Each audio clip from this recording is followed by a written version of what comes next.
Welcome to Final 15 Episode 2. I'm joined with Menelik Brown. Thank you for being here. Thanks for having me, bro. It's absolutely our pleasure.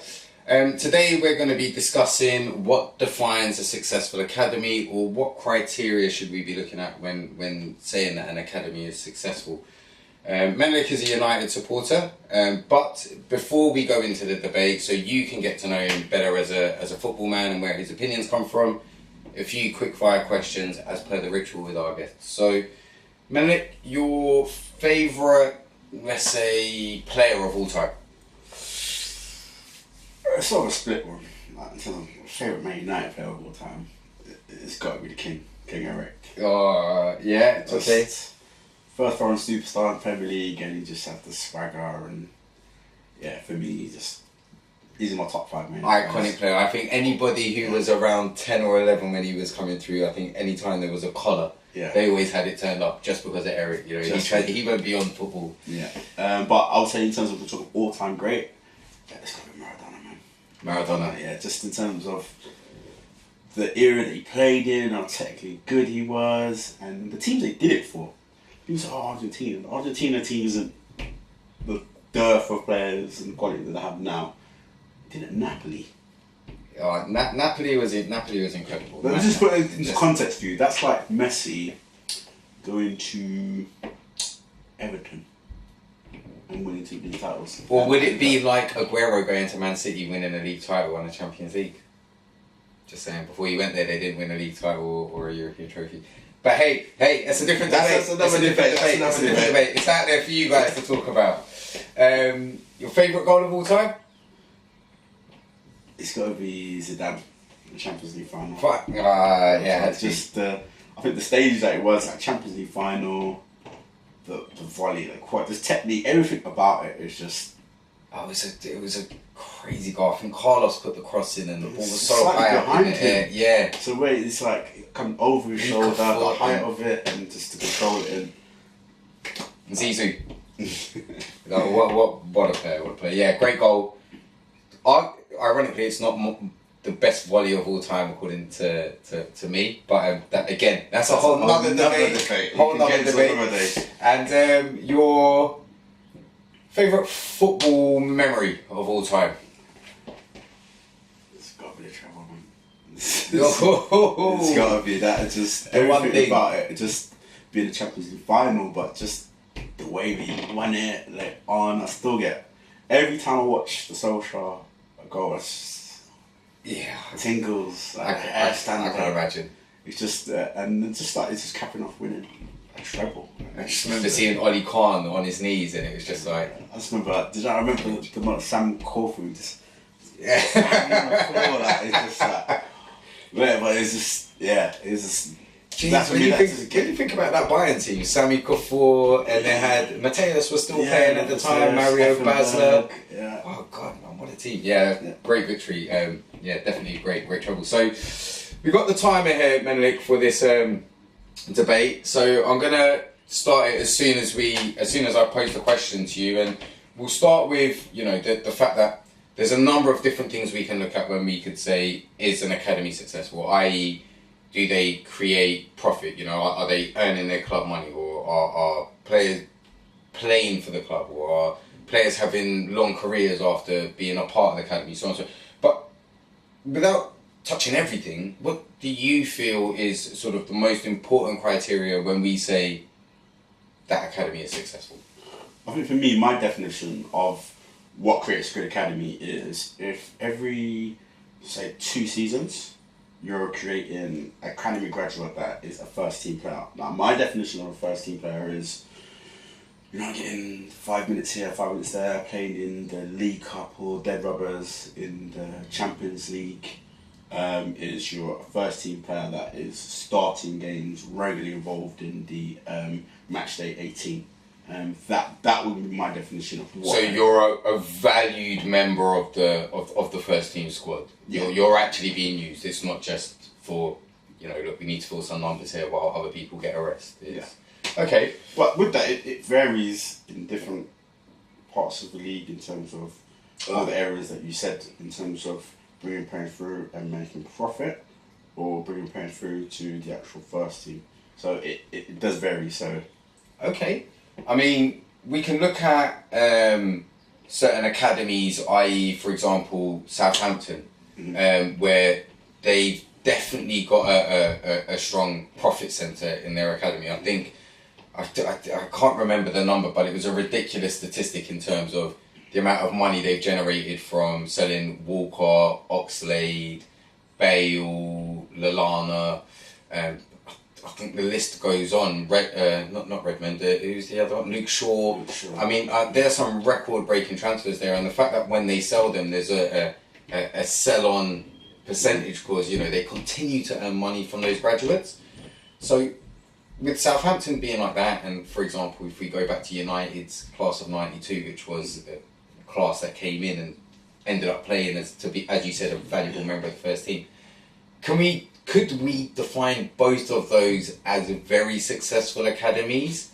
They're both successful academies, based on the actual teams, what they see success, what they are looking to do.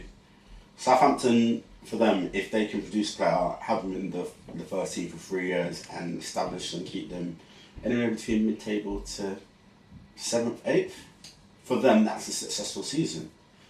If Manchester United can produce players like, right now we've got Rashford and Lingard who are contributing to Manchester United. Lingard's scored in finals for Manchester United, winners. You know, both play for England, probably both could go to the World Cup. That's a success for Manchester United. So that's what I would define for Southampton. That's a success for them. Okay. Yeah, Luke Shaw played for 2 years and you sell him for 30 million. That's a success. We have Lingard and Rashford who've come through, been at the club since the age of 8 and 9, and they come through and contribute and help win trophies. That's a success. So then, we've looked at that, and in both those examples, United class of '92, Southampton as they've been producing over the last 10 years, players very different in terms of what's happened to those players. I.e., you know, the class of '92 stayed with United and won what they needed to win. Southampton have, you know, they've got to the first team and then they've branched off to expand their career and try and win trophies, which, you know, you don't begrudge anyone for. But when you look at other academies then, for example, that Chelsea, for example, you know, they go and buy players from abroad or hot prospects from abroad, and the FA defines an academy graduate as someone who's been employed and trained by a club for 3 years in between the ages of 15 and 21. So, and we haven't seen someone homegrown from Chelsea since John Terry. So, you know, they have a model where they buy from abroad, bring them in, train them and loan them out. And if they're not good enough, they sell them and they make money. Or, you know, we still really wait and see who comes through. I think it's only Christensen at the moment. Yeah. So is that a successful academy as well, by the same virtue of what we're discussing Southampton and United with? Firstly, I would say no, because I'm quite harsh on what I call academy graduate. So if you take, say for instance, Manchester United right now, there's 2 players that are out on loan currently, Timothy Mensah and Andres Pereira. So Timothy Mensah signed for Manchester United when he was 16, I believe, from Ajax. And Andres Pereira signed from PSV when he was 15 or 16. I can't remember the exact age he signed. Yeah. Now we know that as a 15, 16-year-old, the fundamentals in terms of, you know, games and technique and stuff like that are there. In Fosu Mensah's case, he came through the Ajax Academy, so it's no surprise that you can see him constantly play at left back, right back, centre midfield. Because he came through academy where it's part of your actual development academy. Up until I think like 11 or 12, you play every single position on the pitch. Andres Pereira. Such a great idea, but go on. Yeah. It's brilliant. Go on. That's another discussion altogether. Yeah. Andres Pereira is just another, like a lot of attacking Dutch players. Technically, he got that at 15, 16. Now, not to say in terms of when you come, have they developed into a first team footballer? Yes, but could I say put him in the same mould as an academy graduate as someone like right now? Man United beat Liverpool yesterday, 2-1. And we ended the game with 3 academy graduates in the field: McTominay, So that took part in the game, but Tomini, Rashford, and Lingard, who have all been at the club since the age of 8 or 9, all from the Manchester area or Manchester United fans. For me, that for me is what I will, in the sense of just being very specifically seen as an academy graduate. Yes, are the other guys graduates? Yeah, but I don't know, it's just in the DNA. I think as a fan, I'm going to love and relate more to Jesse Lingard because I know the fact he's a Manchester United fan. He's from the area. No, you definitely do. I mean, I'm an Arsenal fan, and you know, Bellerin. You got Bellerin and you got Wiltshire. Let's take form aside from everything. I feel a little bit more connected to Jack, just because of the whole. He's been there from a kid all the way up, and it's that kind of story I relate to. I still masses of support for Bellerin and all the rest of it, but I feel a little bit more inclined to feel my guy from home. Like Welbeck, you must have been annoyed when Welbeck left. Yeah, this is another conversation altogether. But yeah, I'll feel exactly the same. I love Fosu Mensah. I think he's going to be a top player. But so with Fosu Mensah, and you know, I'll tie this back to the Chelsea Academy because I brought up a graphic here which highlights the fact that you know they've won the last 6 of the last 8 FA Youth Cups and have been in the final for 7 of those, and they're in the semi-final this year. You've got Fosu Mensah who came from the Ajax Academy, and he'll end up being a Manchester United Academy graduate for having been there for longer than 3 years. And you've got a lot of Chelsea's youth setup, historically as well, have come from talent that have come from abroad. So we look at this and we say, okay, Chelsea's youth team win trophies. They win trophies as a team. They're brilliant, but we don't see a transition into the first team there. Now, is that down to the fact that there are no homegrown players there, where there's a inclination or a pressure from fans to see them bleed through, or is this down to just a model basically of let's bring people in, show that they perform and sell them out? I think it's a combination of both. You've got to look at Chelsea in the sense that if you look at the turnover managers that they've had, as a youth guys, it's hard to come through because new manager comes in, I bring my own players in.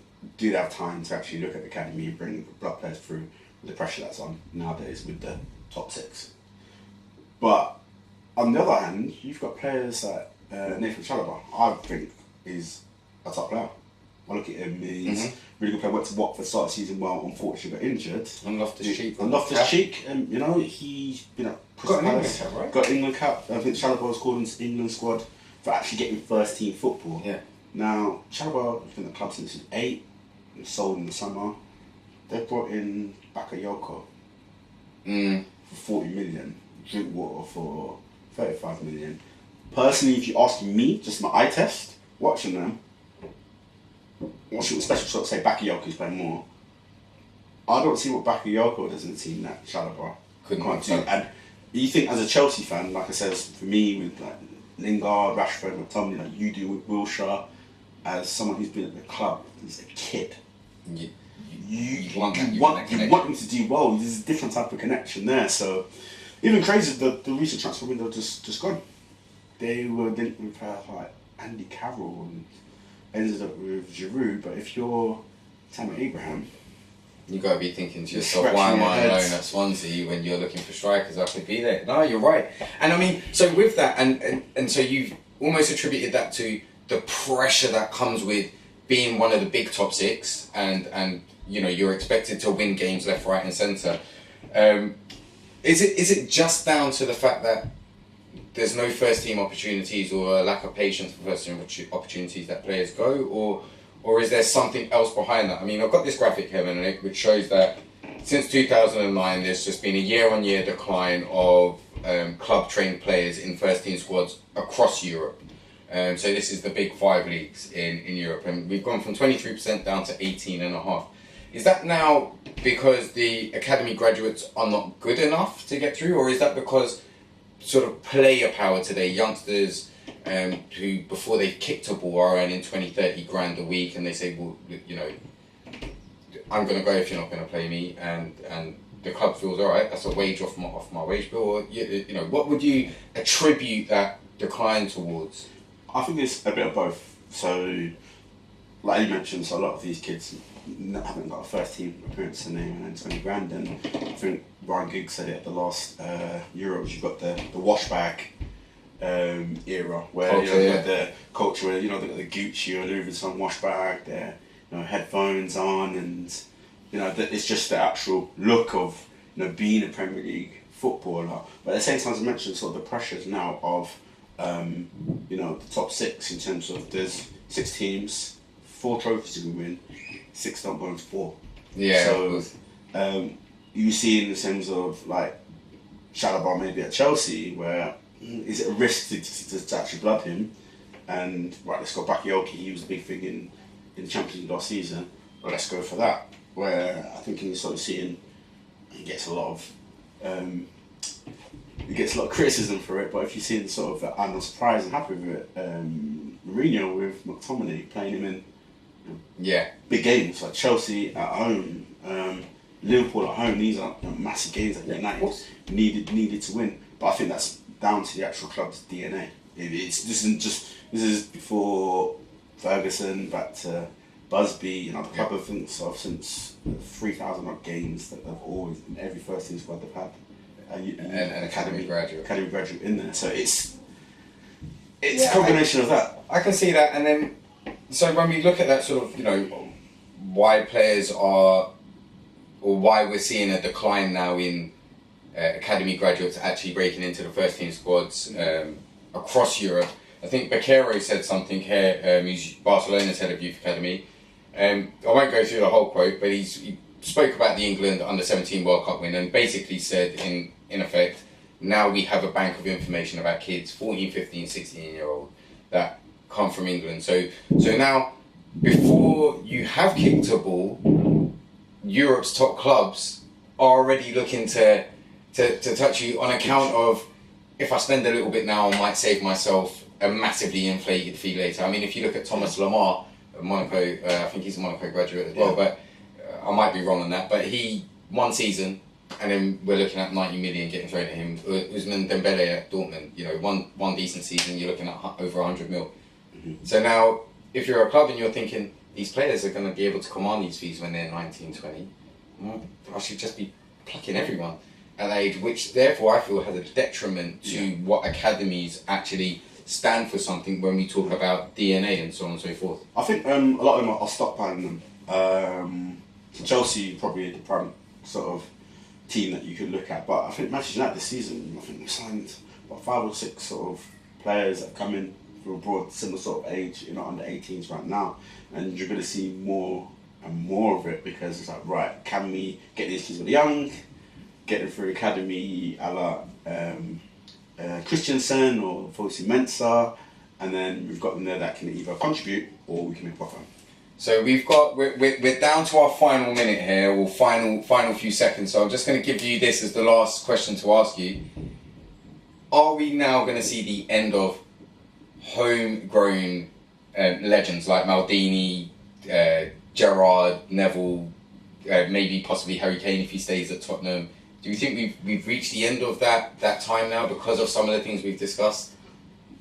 I don't think so, because if you look at the last summer, the youth level from under 17s up to under 21s, all the tournaments they either won or got to the finals. So there is talent that has some of the best in Europe. It's fact, but it just goes back to, if you look at the teams, so the under 17s, basically Chelsea and Man City, are they going to get a chance? I would hazard a guess to say that the Spanish under 17 teams, you will see more of them in the first team of this season or next season than what you will see. Okay, so after blowing the full-time whistle there, gave you a little bit of injury time at the end. Fergie time. We gave you some Fergie time.